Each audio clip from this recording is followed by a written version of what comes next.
이번에 강의할 부분은 풍천소축 대상으로부터 시작하는 부분인 것입니다.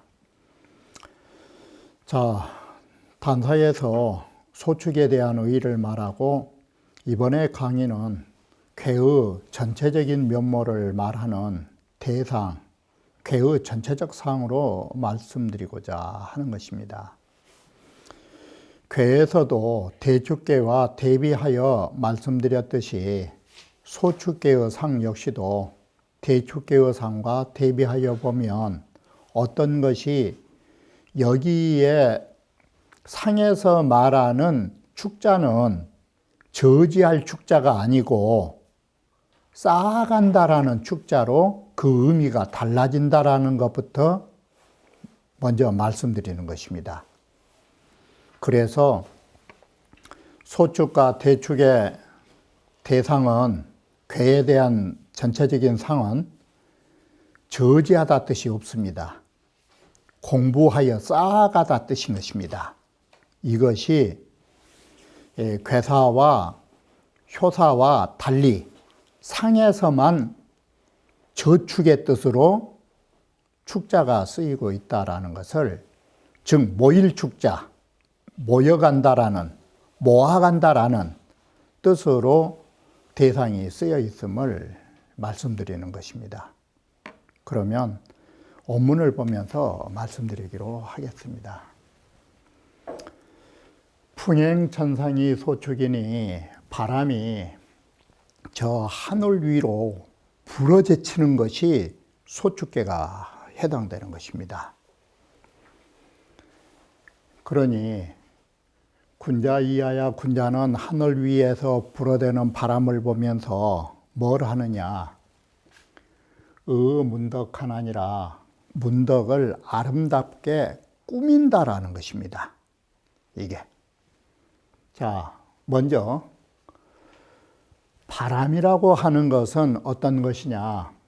유기무지라니, 바람이라는 것은 바람 기운은 있어도 바람을 본 사람은 없는 것입니다. 바람을 우리가 피부로 느낄 수는 있지만 바람을 본 사람은 없는 것입니다. 그건 왜 그러느냐? 기는 있지만 형질이 없기 때문에 그런 것입니다. 그래서 바람이라 하는 것은, 자, 우리가 바람이 불면, 우리 앞에 바람이 불면 그 바람에 의해서 사람이 앞으로 못 가는 것이 있을 수 있는 것입니다.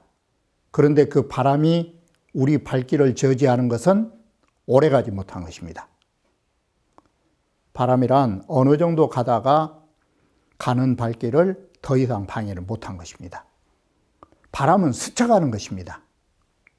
바람은 스쳐가는 것이기 때문에 모든 사물을 저지하더라도 그것이 오래는 못 간 것입니다. 이래서 세찬 바람이라고 하는 거, 폭풍은 불종조라, 노자 도덕경에서 말했듯이 세차게 부는 바람은 그야말로 아침 나절래 부는 폭풍은 없는 것입니다. 이렇게 해서 오래 못 가니까 이것이 고의 소축지상이라 소축의 상이 된다. 그러듯이 문덕은 뭐냐? 민흥 후적이 원시하라. 문덕을 아름답게 꾸미는 것은 두터이 쌓고 멀리 베풀지 못하는 것입니다. 자, 여기서 더 보완하면 먼저 아셔야 할 게 문덕이라는 것이 뭐냐? 문덕이라는 것은 거칠은 것입니다.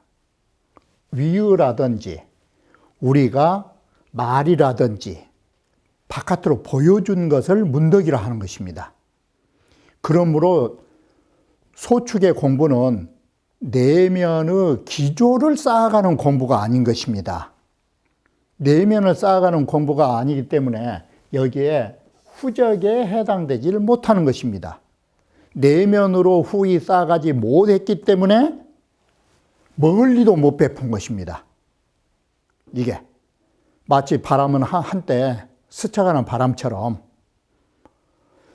그래서 이 소축이라고 하는 것은 큰 것을 쌓아갔다라고는 못 본 것입니다. 우리가 적게 쌓아가는 것입니다.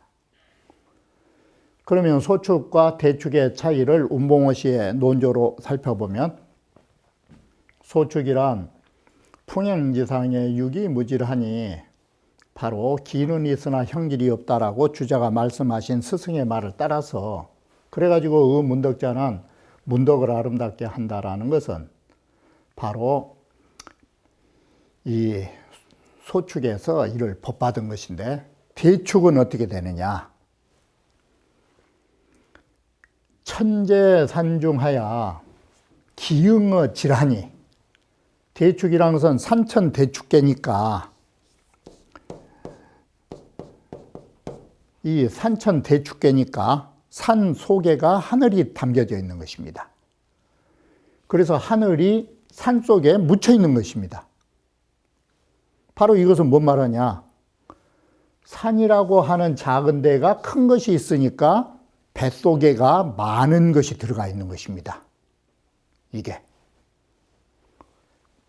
그리고 바람이라는 것은 기만 있고 형질이 없는데, 산이라 하는 것은 기응어지라, 질이라. 산의 기운은 형질로 응집되어 가지고 보이는 것입니다. 그렇기 때문에 이걸 가지고 어떻게 하느냐? 다시 전원 왕행이라고 딱 대상에 써는 것입니다. 전원이라는 말은 전인지연, 옛사람들의 좋은 말, 왕, 지난 옛사람들의 훌륭한 행동, 이런 선현들의 언행을 많이 알아간다고 큰 공부를 하는 것이에요. 바로 그런 데에 법받아서 대축은 사용하고 있다. 그렇기 때문에 성인의 모든 언행을 많이 알아가는 공부를 하는 것하고 위의와 문사를 다듬는 것하고는 공부에 큰 차이와 작은 차이를 두고 있다라고 말하는 것입니다. 이렇게 해서 소축이나 대축이 괴사나 효사에서는 축은 지하라, 그칠 지자의 뜻으로 쓰지만, 이와 같이 대상에서는 축은 취하라, 모일 지자의 뜻으로 글뜻이 바뀐다라는 사실을 아셔야 하는 것입니다. 초구라 하는 것은 지금 보시는 바와 같이 풍천소축계라고 하는 것이 바로 육사에 의하여 5개의 양이 저지당하는 것인데,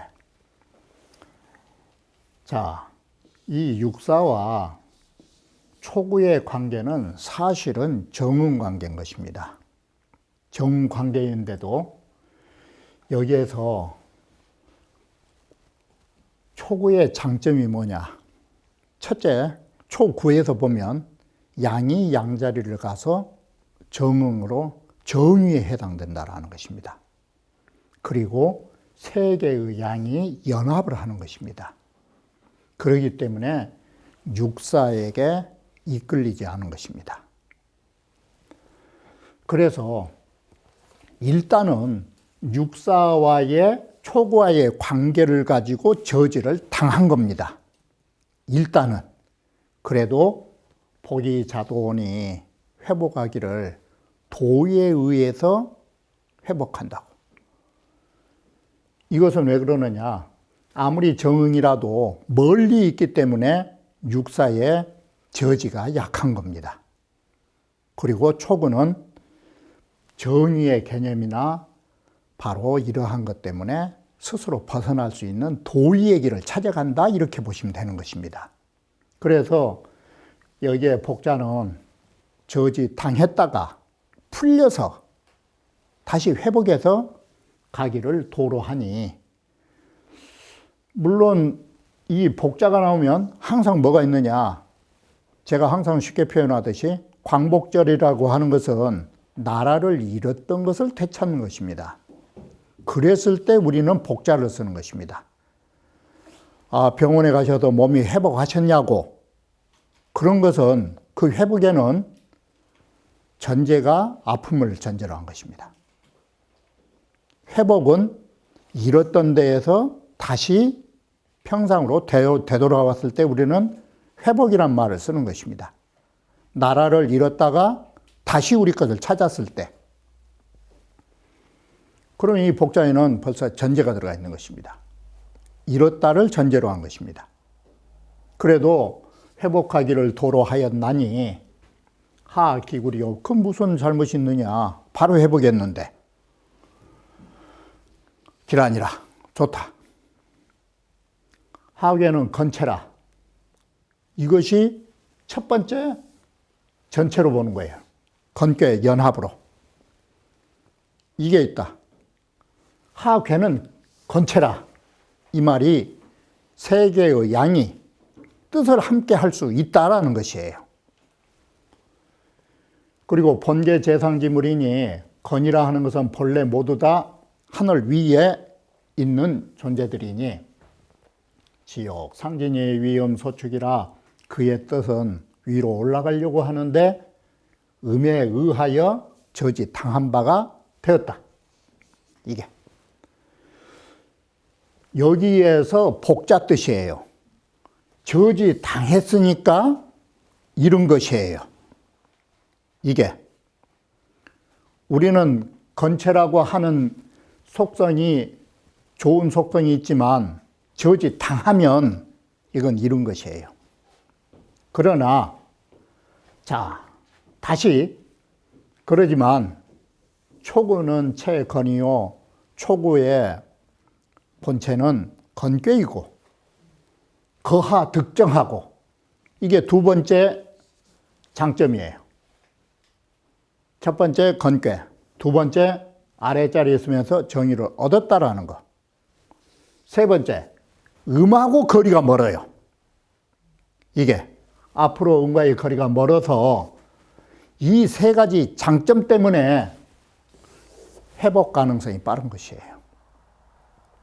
이게 왜 회복하기를 도로 할 수 있었느냐라고 한다면 이 세 가지가 정답이에요. 이래서 도로 회복할 수 있었노라고. 그래서 수 여사로 이 정은이나 비록 초효는 이 초효라 하는 것은 비록 육사와 정은 관계를 가지고 있지만 능 자수이정하야. 자도라는 말을 주자는 자수이정이라 쓴 거예요. 스스로를 지키기를 정도로서 할 수 있다고. 이 정도가 도자예요. 불이소축이라. 앞에서는 위음 소축이 되었는데 여기 와서 벗어난 거예요. 이게 회복이에요. 고로 유진복 자도지상이라. 그래서 앞으로 나아가 회복하여 도로부터 하는 도에 의하여 앞으로 나아가면서 회복할 상이 있다라는 의역을 하면 되는 거예요. 진복하는데 도로 할 수 있는 상이 있는 것이다. 진복하는데 앞으로 나아가서 회복하는데 도로하는 상이 있다. 점자 여시적 점진사람 이와 같으면 무고하고 길하다. 공자께서 뭐라 하셨느냐. 상활, 복, 자도난 회복하기를 도로 한다라는 것은 기의 길야라. 그 의로 하였기 때문에 길하다. 이게.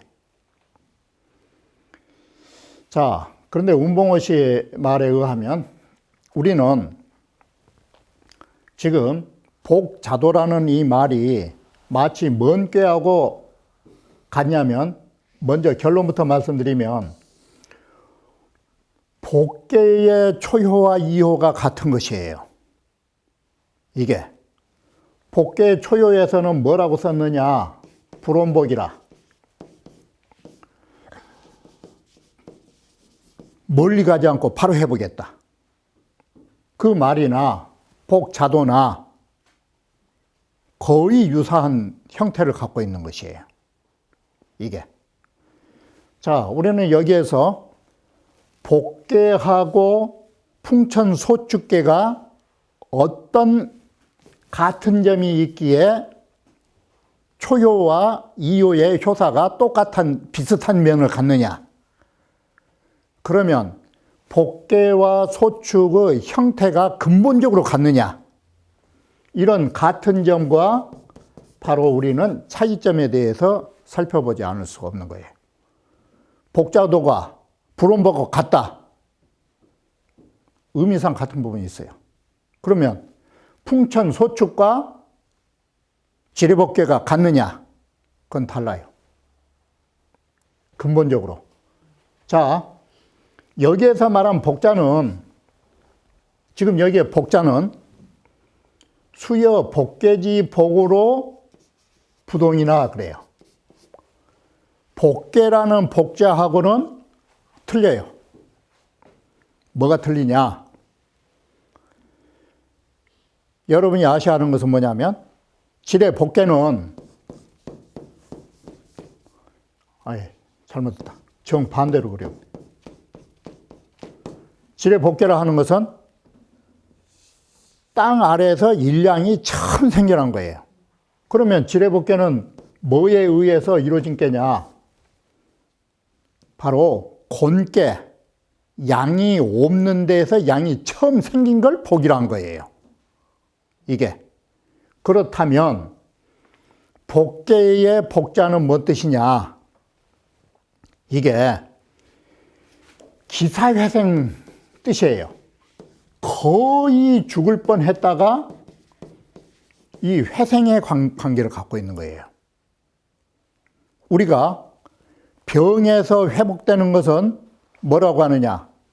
기력이 쇠진했다가 다시 살아날 때 우리는 병에서 회복했다는 문자를 쓴 거예요.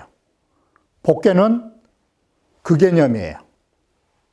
이게 모든 양이 끊어진 자리에서, 절처에서 봉생과 같아요.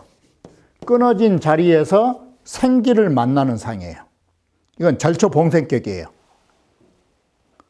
그러니까 양이라고 하는 것이 전혀 없는 10월달이 되었다가 양이 죽어버렸는가 했더니 다시 살아서 나왔을 때 동짓달 지뢰복계를 쓴 거예요. 그럼 이것은 절처봉생이고 끊어진 자리에서 생기가 일어난 것이고 하마터면 죽을 뻔했는데 회생의 개념이에요. 그러면 풍천소축은 어째요? 풍천소축은 원래 거의 죽을 뻔한 남자들입니까? 이건 아니에요. 풍천소축은 힘이 넘치는 남정네들이 여자 웃음에 정신이 팔려가지고 멈춰선 거예요. 그래서 풍천소축은 기운이 있음에도 유혹을 당해서 멈춰뒀다 다시 발길을 돌리는 것이고, 지뢰복계는 쇠진해서 없는 자리에서 다시 일어나는 회복할 복자예요. 그래서 사람이 없는 살림에서 다시 재산이 일어난 것하고 잘 살아가다가 어떻게 한번 삐걱해가지고 다시 회복하는 것하고 회복이란 문자를 쓰는 같지만 근본적 성질이 달라요. 본래 없었던 것이냐, 본래 없었다가 되찾는 것이냐, 있었던데 뭔 일이 잠시 그런 것이냐, 이게 풍천소축과 지뢰복계의 복자의 차이점이에요. 이게. 그래서 풍천소축은 건강한 남자들이에요. 너무 힘이 넘치다 보니까 그 유혹에 빠진 것이에요. 그렇기 때문에 바로 10월 달에 곤이라고 하는 이 10월 달 이후에 일어나는 동짓달하고는 성질이 달라요. 복자 개념이. 그런데 공통점이 하나 있어요. 완전히 거의 죽을 뻔했다가 회생한 것이나 일시적 유혹으로 있다가 다시 움직인 것이나 그건 공통점이에요. 일단 음에 의해서 저지 당했다가 다시 일어난 것만큼은 공통점 성질을 갖고 있어요. 이게. 그래서 복계의 년이나 복계는 유초요이에 복계를 보면 초요에서는 불원복이라 그랬고, 복계 2호를 보면 휴복이니 참 아름답게 회복한 것이니 길하니라. 복계는 초효와 2호를 그렇게 썼어요. 엄복언길이라. 불원복이라 말하고 휴복이니 길하다 말했다. 소축도 마찬가지예요. 똑같아요. 소축 초효와 2호에 가면 바로 불원복이니 견복이니 그리고 길하다. 이 공통점을 갖는다. 자, 그래서 풍천소축의 복자도라고 하는 초효는 복계의 초효인 불원복하고 너무 유사한 글자예요. 멀리 가지 않고 바로 해보겠다. 이게 우리 쉽게 말한다면 감기 한 열흘 갈 뻔했는데 그 다음날 벌떡 일어났다고. 그건 불원복이에요. 이게 그것이나 복자도나 회복하기를 도의로 했단 말이야. 그러면 복계의 초효와 소축의 초효는 공통점이 있다. 이게 두 번째, 풍천소축하면 견복 딱 그래요. 견복이라고. 자, 그러면 이 견복은 뭐냐? 초효하고 이효가 연합을 해서 다시 회복에 간 거라고. 이것은 복계에서 말하는 휴복이라는 문자하고 너무 같아요. 아름다운 회복. 아름답다. 휴복. 아름다운 회복. 이 유사한 형태를 갖는다. 바로 왜 아름다운 회복이라고 복계에서는 휴복이라고 했느냐? 이게 하어초요. 바로 6.2가 초9에 몸을 낮췄기 때문에 아름다운 회복이라 했다. 복계는. 그런데 풍천소축계는 어떠느냐? 9.2의 견복은 이기 연어 초여라. 초효하고 연합을 한다라는 것이 장점이다. 그러면 복계에서도 초효와 이효는 동맹적 관계를 맺었고, 풍천소축계에서도 초효와 이효는 동맹적 관계로 발전하고 있다. 이것이 공통점이에요. 효의 구성 요소도, 자, 피즉, 이 말은 저 피자는 복계인즉선, 저 복계인즉선 유금이극지시에 유금이 이미 다 했단 말은 여섯음으로 다 했으면 이건 곤깨예요. 곤깨고 10월달. 유금이 이미 다 한 때에 양지 부생어 하오요. 양이 다시 초요에서 발생한 것이 반갑다 해서 아이고 갔던 애기가 왜 인자서 왔냐고 안 보여서 그랬더니 그거 반가운 표현으로 해보겠다라고 말한 것이에요. 여기서는 풍천소축계 여기서는 이름 득이지시에 한 음이 자리를 얻어가지고 다섯 남자를 농간을 할 적에 양지 부승어 상자야라 양이 다시 위로 올라갈 수 있는 기회를 만회했다라는 데에 같은 점이에요. 이래서 풍천소축계하고 지뢰복계는 초효와 이효가 의무 견제에 벗어나서 다시 회복할 수 있음에 대하여 반가워하는 모습이 같기 때문에 효사가 같다 이 소리예요. 운봉어 시왈 괴에서는 분명히 괴에서는 축, 취, 지의요. 축이라고 할 때는 앞에 말씀드렸듯이 저지의 뜻을 취해서 말한 것이에요. 효에서도 다시 나아간다라는 뜻을 가지고 있으니 여기는 이제는 저지가 아니라 나아가는 입장으로 지금 글을 쓰고 있으니 저지를 뚫고 간다 뜻이에요. 괴에서는 저지를 당한 걸로 말했다면 효에 오면은 저지를 뚫고 나간다는 뜻이 강하다. 바로 이렇게 효와 괴라고 하는 것은 한나의 예로서 모두 볼 수 없다라고 말한 것입니다. 개, 제하의 축어음은 세야오, 초효라 하는 것이 아래 지위에 있으면서 음에게 저지를 당할 수밖에 없는 것은 사세다 이 말은 자연히 육사는 윗자리 있고 초효는 아래에 있으니까 저지를 당할 수밖에 없는 사세란 말은 환경의 상황이에요. 어쩔 수 없는.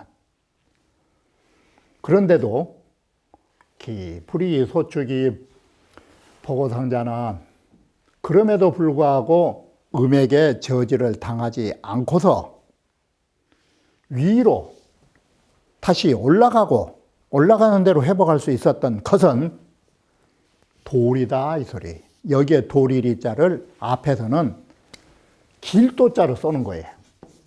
복차 도라고. 그건 이치에 의하여 그런 것이다. 항초 이양으로 거양하야. 거양하니 하물며 초효는 양으로서 양자리에 거했단 말은 정의 개념이다 이 소리예요.